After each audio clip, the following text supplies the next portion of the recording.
าขี่รถเมล์จากสวรรณเขตไปปากซองโดยใช้เวลา6 ชั่วโมงระหว่างการเดินทางก็จะเจอกองทัพปิงไก่ขึ้นมาบุกรถเนาะขึ้นมาประมาณ10ปลายคนนี่แหละยานปิงไก่แทงตากับพอปานนั้นแต่ก็แซ่บอยู่ได้กินไปปิงหนึ่งกับข้าวเหนียวฮ้อนเขาบอกให้โซเฟอร์จอดส่งเขาอยู่ที่ปั๊มน้ำมันปตทปากซองตามคำแนะนำของเจ้าของโฮมสเตย์ที่เพิ่นว่าจะไปหับอยู่หั่นเขาก็ฟังความเพิ่นโฮมสเตย์จะเป็นแบบไพรเวทเนาะเบิ่งการล็อกประตูเป็นสถานที่เงียบสงบไล่ทุกคนน้ำใส่หน้าลิ้นขนาดน้ำนี่จะออมหอบที่พักเขาเลยเป็นวงหมุนการเดินทางระหว่างทางมันจะให้เขาไล่กลัวแต่ถ้าปลายทางมันดีเขาก็คุ้มคูณซ่องละเด้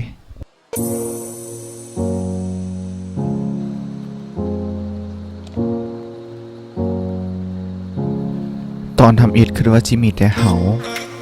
ใครแต่มื้อนี้มีแค่คนอื่นอยู่นำเขาเลยจะบ่ได้อยู่คนเดียวแล้วคืนนี้เขาพากันนั่งกินซินด้านหน้าที่พักหลบกันสารพัดเพพร้อมกับซัมเมอร์บี้คนละแก้วแล้วกาตบท้ายโดยการจุดดอกไม้ไฟ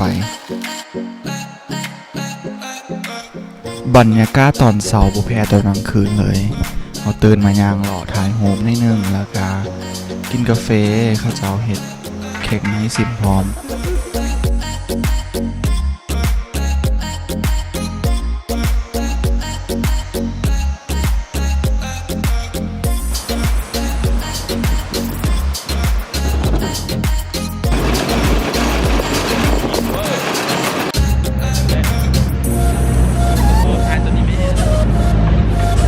ตอนนี้กำลังทิมท่อโฮมสเตย์ขึ้นไป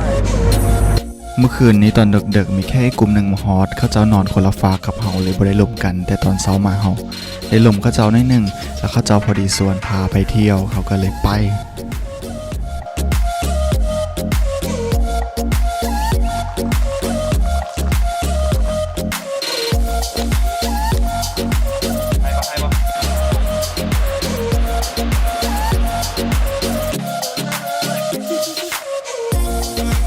ผู้ชายวะธรรมศาสตร์ผู้ชายส่วนครั้งแรกเลย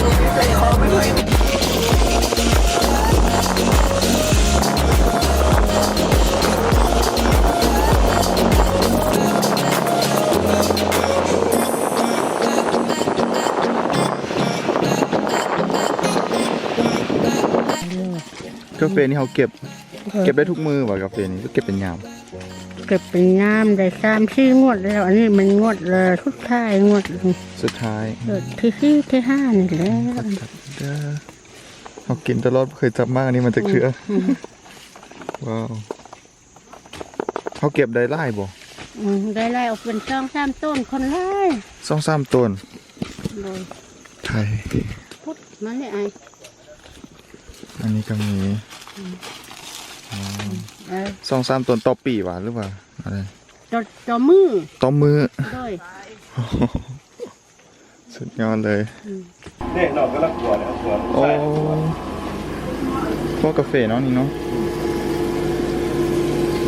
เนี่ยมีกอกเค็มยูไซก็มีแต่เจอส่วนไล่ส่วนนั่นในข้อเข้มเนาะนี่ให้หายตัวเป็นช่วงดิฟเลยนี่เลยขอบใจได้เด้อที่จะเบิ่งตาเพี้ยนอะไรเลยเราก็เลยล้วนมาเที่ยวสุดยอดเจอผู้เจอคนเจอกระเจ้าได้เวลากลับแล้วเขาออกจากบ้านมาได้7 มื้อ 7 คืนเที่ยวมาตั้งแต่นครหลวงแล้วก็ไปเฮ็ดเวียกอยู่สวรรค์เที่ยวสวรรค์แดแล้วมาปากซองค่ากลับเขาจะไปขี่รถอยู่ปากเสขี่รถจากปากเสไปนครหลวงแล้วจึงขี่ยนต์กลับหลวงพระบางเป็นทริปที่ยาวที่สุดตั้งแต่เกิดโควิดมาที่จริงถ้าบ่มีโควิดเฮาก็คือสิเที่ยวอยู่จีนมันก็เป็นโอกาสหนึ่งให้เฮาได้มาเที่ยวไต้ที่บ่คิดว่าจะได้มาเที่ยวไวขนาดนี้ขอบใจที่เบิ่งมาฮอดนี้แล้วพบกัน ในคลิปต่อไปขอบใจเด้อ